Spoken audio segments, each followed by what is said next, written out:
thank you. That was delicious. See? Can't make something other than guacamole. Yeah. So, anything planned for tonight? Why?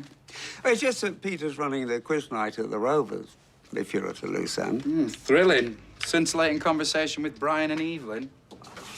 Give you a chance to flex those intellectual muscles again. What, by listing the greatest hits of Boney M? No, thank you. Besides, getting a little bit sick of everybody asking me how I am all the time. Right, well, if you don't want to go to the Rovers, you're very welcome to attend our VE Day committee meeting. Really? Doesn't sound the most exhilarating way of spending an evening, is it? It sounds like I've been the youngest person in there by about 50 years. Yeah, which is exactly why we need you. You can tell us how to reach the youth of today. Unless, of course, sacrificing a whole generation means that little to you. Blimey. No emotional blackmail, then. Anyway, why are you so desperate for me to go out? I just don't want you cutting yourself off from the rest of the world. Please, at least think about it. OK. OK. Now, if you don't mind, I'm going to take Bertie to the park. Right, OK. Well, I'll see you later, maybe. And thank you for coming round. It really does mean a lot. It's a pleasure.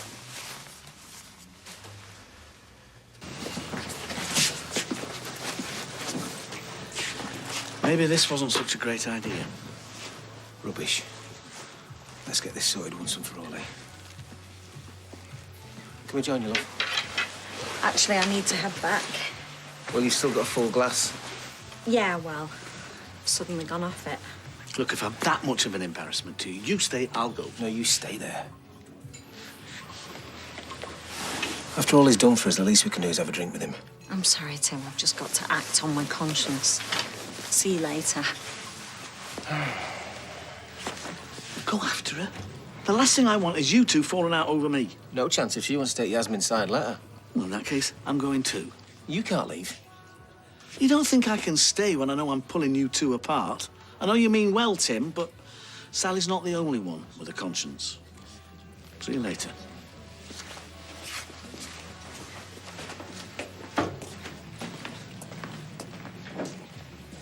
I thought I told you to leave.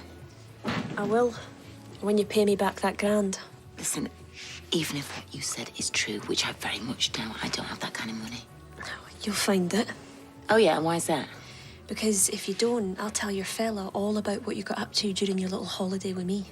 Peter wouldn't give a monkeys if I flushed some drugs down the toilet. I didn't mean that. I mean what you had to do to survive on the street. I don't know what you're talking about. Yeah, you do. You know exactly what I'm talking about.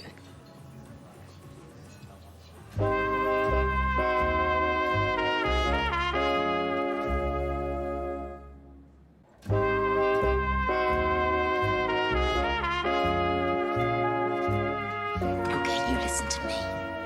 Whatever you think I did, okay, you're wrong. Well, how'd you know? You've already admitted the whole thing was a blur. Look, maybe we got off on the wrong foot. All I want is my money back. I think that's asking too much after everything you've put me through. Is, everything all right here? No, actually. I was told there was going to be a quiz. Feeling shortchanged. Ah, well, that's not till tonight. Oh, well, not a problem. I was planning on sticking around for a while anyway. I'll pop back later. Right. Are you sure you're all right, love? Actually, no, I'm feeling a bit lightheaded. Do you mind if I take 5 minutes? Yeah, of course. You take as much time as you like.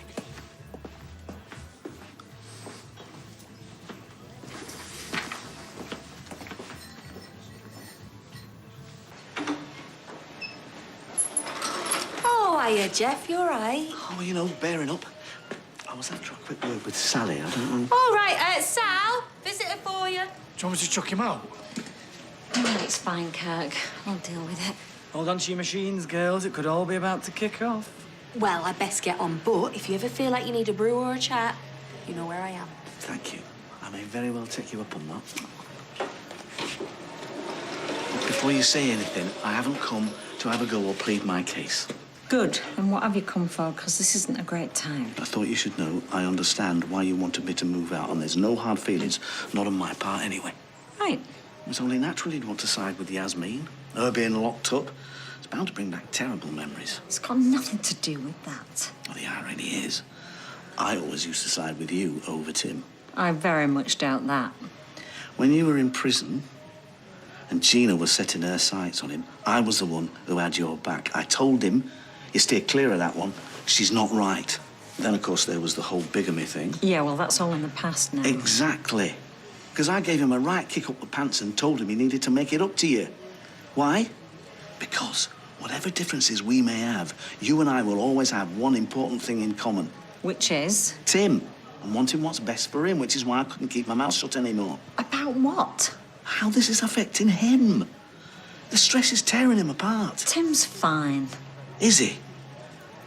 Sally, right now, you're forcing him to choose between his wife and his dad.